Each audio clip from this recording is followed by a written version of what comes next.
everyone, and welcome to The Movie House. Today we're going to talk to you about a movie from 2023 called The Flash. Just came out a few months ago in theaters. What did you think? I liked parts of it, and right off the bat, I have a thing with time travel. Okay. Because it's usually just not done well. And unfortunately, this was another example of people using time travel and not doing it correctly. Okay. So that just really took away from the movie. I liked the storyline, but I thought it was disjointed. It didn't make sense. I had a lot of questions because, again, if you don't do time travel right, it just doesn't work. Yeah. And I cannot get into it. I cannot fake it. I cannot pretend, well, it's working. I just can't do that. Okay. Well, right off the bat, I have a thing about time travel as well, and I love time travel. And even probably when it's not done very well, I just have an affinity for it. I don't know why. And I understand what you're saying about the time travel in this story. Overall, though, I would say the movie's not as bad as I expected it was going to be, based on the reviews and based on the historic box office losses that this movie racked up. It cost a lot of money to make, and it didn't make hardly any money back for the studio. But it wasn't as bad as I thought it was going to be. Right, but it wasn't as good as I think it could have been, too, because we liked Batman versus Superman, and we liked Justice League, the Zack Snyder cut. We liked that. So we were hopeful that this would be good, and we were disappointed that it just wasn't something that we'd want for our library. Yeah, it had a lot of good elements to it. No, these are not spoilers because everybody knows this now. When he does his time travel thing, he ends up in a universe or a timeline with Batman, who is a different Batman, right? Michael Keaton, coming back, which was wonderful, which was great because I love Michael Keaton as Batman, and he was in it a lot. Yes, a lot more than I expected. So that was good. He was very, very good as Bruce Wayne and Batman in the movie. But the effects, as I had heard, were pretty poor for a movie of this budget. Caliber, yes. Caliber. They did some interesting things with the special effects and how they depicted the time traveling and all that sort of stuff. But a lot of the other special effects, we were really surprisingly cheesy, which I'd heard was the case. And it is the case. I happen to agree with that. Yeah. Yeah, it's like you said, it's with Michael Keaton being Batman. I thought that was really, really cool. But I guess in the movie, they didn't really hit strong to me that this was a Splinter universe. Mm-hmm. Because at first I'm like, where's Ben Affleck? Right. And we do see Ben Affleck. He's in there as well. So I don't think it was as strong as, say, the Spider-Man movie, where they have the Splinter universes and they have the 3 Spider-Men, which was fantastic. But it was very, very clear to the audience why this was happening and what was happening. And I have to admit that it's like, okay, why is there Michael Keaton? And he explains with his spaghetti a little bit, but I thought that was pretty weak. Yeah, it didn't really, it didn't gel. Didn't really Again, the time make travel, any logical sense. No, even if you want to go with the idea of time travel, that really it didn't hold me either. Right. And it does. The whole multiverse thing pales in comparison with unfortunately, the Marvel cinematic universe, when they did the Spider-Man No Way Home movie. And you had the various Spider-Man and the villains, right? The various Spider-Men, yes, appearing.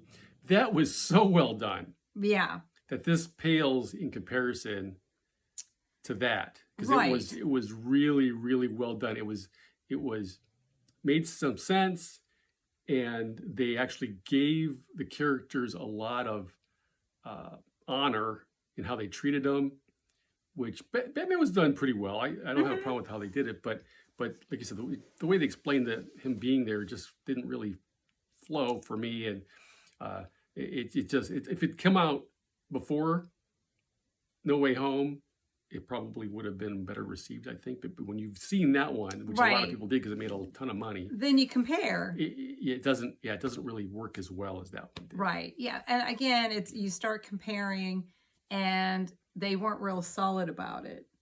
So, again, it was a joy to see Michael Keaton again. That was a nice surprise because I don't think I realized he was in it. I try not to know ahead of time as few details as possible when I see a movie.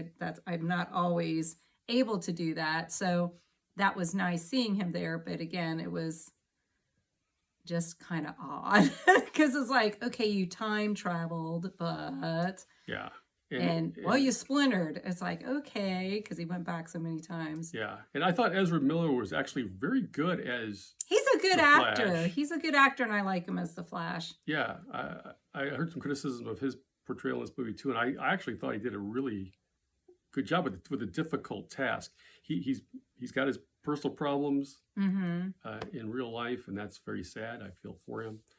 But I don't see the slams that he got from other people on how he was in this movie. I thought he was actually pretty good. Right. And that was one of the things, too, concerning the time travel, because he's playing two parts. He's playing himself twice. He's playing... I wasn't going to tell that part. I know you don't like spoilers, so I didn't say all right. that. Well, let's not go there. Let's not go there then. We'll put it up on the screen. Spoiler alert. Spoiler alert.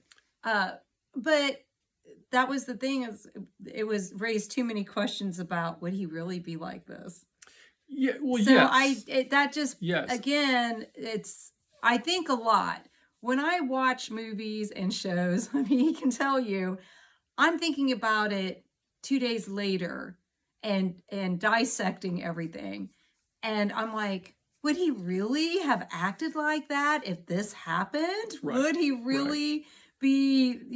No, you're right. I put that on the writers and on the director, right? Because what he did as the actor was really well done, given that he had a difficult task of being both these versions of the same character. I thought he really nailed the differences between them, right? And he wasn't as annoying as I expected him to be.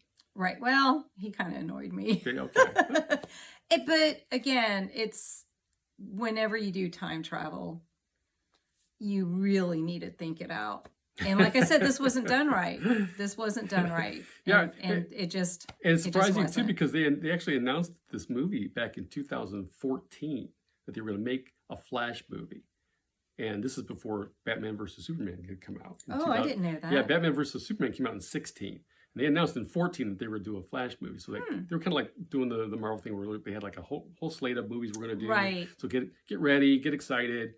And then this didn't happen until 2023. Wow. Okay. So again, the timing, unfortunately, was way off from the get-go. Right, but I still don't understand why they couldn't have just made a good movie. And and that's what I'm saying too. They had plenty of time to work on this and get it right, and they still didn't. And it still didn't. Yeah, there was so much that, like I said, it's like, did you really think this through? Yeah. I don't think so. Plus, it's too long. It's 2 hours and 24 minutes, which seems to be a thing. Everybody wants to have a long movie now, regardless of how good it is or whether the story can withstand it. And it was too long. It's almost like certain preachers, right? That's right. It's like, oh my gosh. All right, it's been 2 hours. You can wrap it up now. That's right. We learned that in Toastmasters. When you're done talking, stop talking. Right. Yeah. So, and that just seems to be what everybody wants to do. Yeah. It's like longer is not necessarily better. Right. Just isn't. If your story can be told in 90 minutes, go for that. Exactly. Edit. Edit. Yes, get a good editor. So, overall, we can't recommend it. No. It's got some good things. If you like Michael Keaton, right, and want to see him as Batman again, and you haven't seen this yet, you might want to check it out because he's still got it. And Ezra's a good actor. It's just not a very good story. Right. Or it could have been a good story. They just didn't do it right. Yeah. So Yeah, that's the the problem. emotional investment that they wanted you to have just No, never it's not there. materialized. No. No. So Okay. Well, there you have it. That's it for us for The Flash. We'll see you next time. bye.